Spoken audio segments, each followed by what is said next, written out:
Hello po, mga manoy, mga manay. Nandito na po tayo sa kalsada.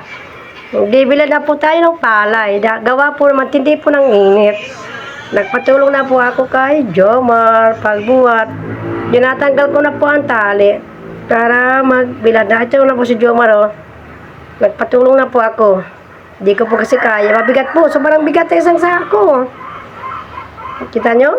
Tagal namin mabuksan. Sabi ko sa kanya, kumuha na ng gunting. Hirap na hirap po kami magtanggal ng tali. Ayun, sumunod din sa akin. Kumuha na po yun ng gunting para po mapadali ang aming pagtanggal. Para mailaglag na po ang palay. Oh, kita nyo eh, dumaan na sa sakyan. Nilipad yung trapal.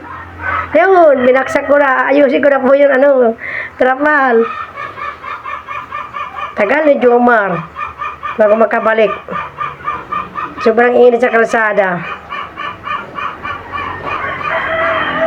Tinatanggal ko po. O ayun, nandiyan na po. Yan, inahalo ko na po. So, sa bigol po, inuukag na. Iniwalay-iwalay na po para nainitan ang palay ko. Dalawang sako po yan. Buti na lang nandiyan si Jomar. Linggo, walang pasok. Natulungan ako. Ayun, oh. Dalawang sako. Ngayos kong trapal. Inuukag ko na po yan para pantay. Ayun. Mainit po sa paa. Sobrang init. Buti nga yun, yung ulan. Thank you, Lord. Mapapadali ang pagpilit ko ng palay. Yun, oh. Ayos na po yan, oh. Pantay na po yan. Gagamit na po ako ng ayun, si Jomar, oh. Hila-hila pa po, doon pa sa kabila. Dito na naman tayo sa kabila. Mahaba po yung trapal ko. Mas manipis po ang palay dito kasi doon. Yung una po, makapal. Dito po manipis po. Kita nyo? Dalawang sako din po yan. Pares namin binilan. Ayun, naayos ko po ang trapal. Dito naman po kami sa kabila, kay Bembem. Tumawid naman po ako ng kalsada upang tulungan si Bembem para mag-anpilad din ng palay. Madami po yan inuwi ko. Ayan, o. Nakahalo na po ko. Nagugugag na po ako ng buo na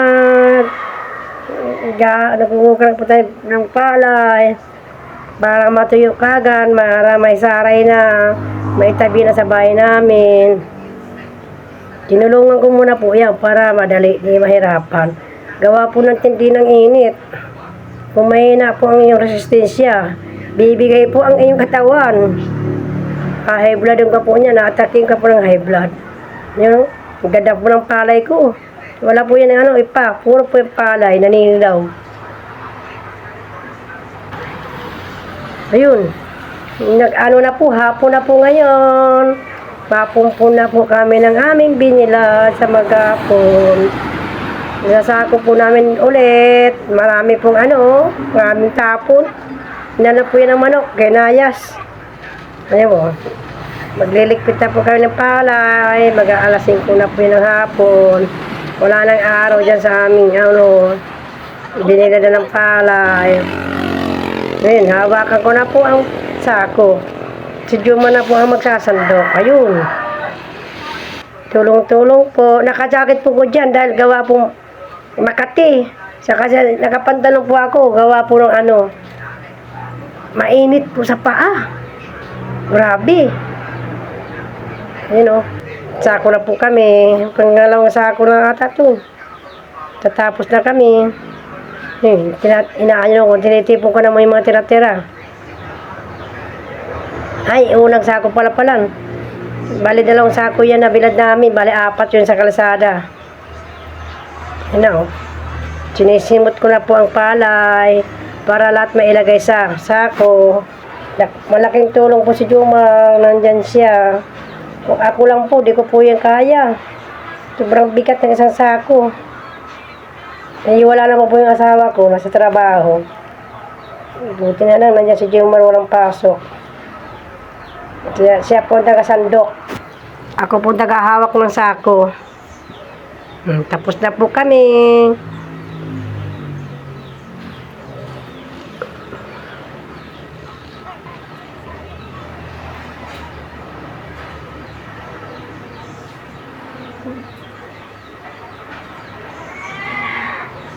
Tatalayan na po yan.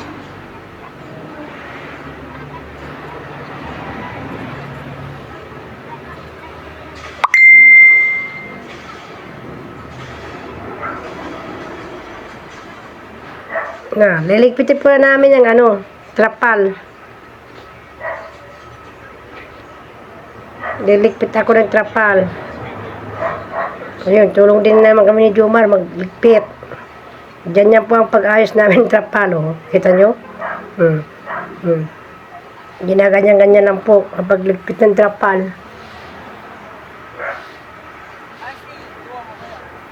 Tatago na namin sa kubo yan. Para bukas ulit. Ayun si Bunggit. Sabi ko sa kanya, gusto niya buhatin. Mabigat daw, mabigat. Ayun si Jomar, kukuha po yun ng karita. Kakarita ko po yan, ano, kariton. Yung palay. Ako na lang po kasi mag-isa nagligpit niya. Kaya ko na po yan, eh. Dami po dumadaan sa sasakyan dito. Kita nyo? Lalaki ng mga sasakyan. Highway po kasi ito, highway. Yung mga kinalat ng manok, minawalis ko na po yan. Bandami po yan, oh. Naninilaw po ang simento. Minawalis ko po yan, sayang. Bibigay po sa manok. Ang patuka. Tinitipon ko po, winawalisan ko. Sayang din, napaganito ng Panginoon. 3 buwan natin yung nantay, tapos hahayaan na natin kalsada. Iwanan, hindi pwede. Kaya yun si ano, Bunggit siya kasi ano. Thank you for watching. Like, follow, and share, subscribe. Bye-bye. Ingat.